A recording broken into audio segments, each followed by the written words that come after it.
this is our group. I had a wonderful time working together with these people. So I'm Dan, this is Akansha, and we'll be presenting this to you today. I'm not going through it because we don't have much time. Right, so let's start with the assignment. This is the neighborhood of Noordvest. It's based in Bispebjerg, and it's around 45,000 residents. It has a lot of social housing. There are super much different entities, and it has been in a lot of negative media coverage.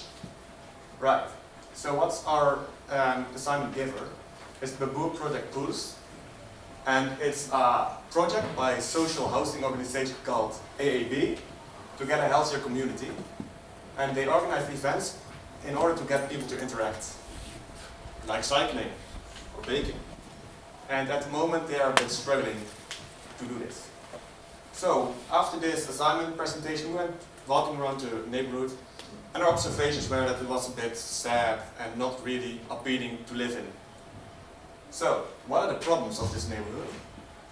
We didn't think there was a sense of community, no social exclusion, no social interaction, and a wastage of resources. And we thought this would be opportunities. So, new sense of community, social inclusion, social interaction, and an optimal use of resources. And how are we going to use these resources? We'll show. This is our place of interest. It's a plot of land in the northeast of Noordvest. And the interesting thing is the school on the opposite of the road. Right. So when we get back, we were working on our surf blueprint. And as you can see, there are a lot of holes in it. And we thought, how are we going to fill those holes? Right?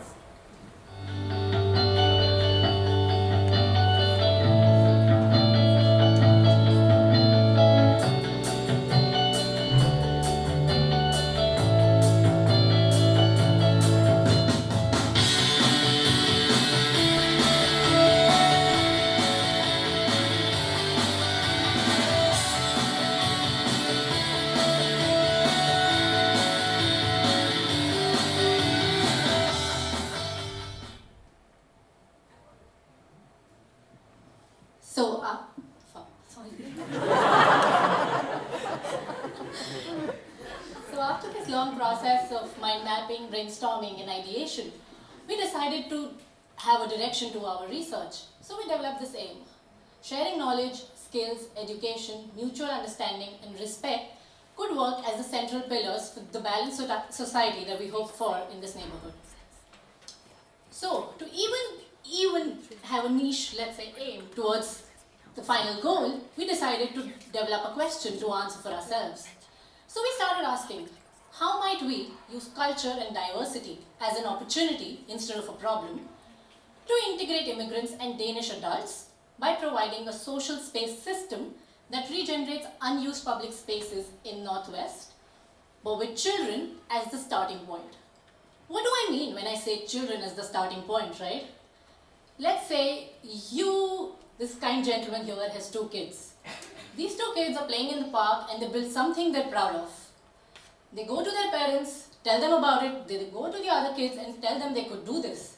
So eventually, this grows as a really big network of children and people interacting with each other. So we present Block Mart. What is Block Mart?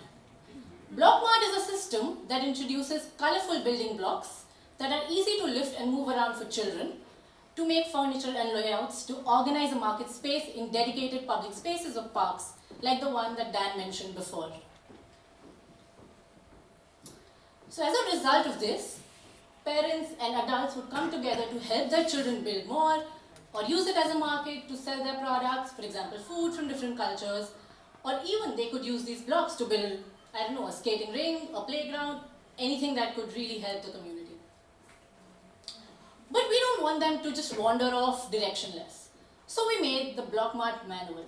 The Block Mart manual gives you instructions on different layouts, different furniture options, and then the manual also suggests what's going to be the bigger aim of the exercise. So for example, a market space.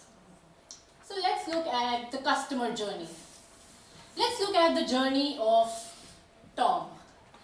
So Tom goes to the school that we were talking about, right? And the school says, okay, we're going to build something in the break today. So Tom looks at the manual and the blocks lying around in the park. Tom calls his friends and they decide to follow the manual to build something. So once they build the table, Tom goes back to his parents and tells them about it. So they come again and they finish something together. And then they see that there's actually a food market on Sunday. So all the parents are selling their food there while the children are using it as a playground. So, how does it work? Blockmart, in collaboration with Bobo Project Poos, designs the blocks, the manual, and sets it out in the public spaces using the organization of the schools, while targeting the users, which are the children and the adults in the space. So as Dan mentioned before, the service blueprint that we had earlier from all our research had a lot of white spaces or holes, let's say.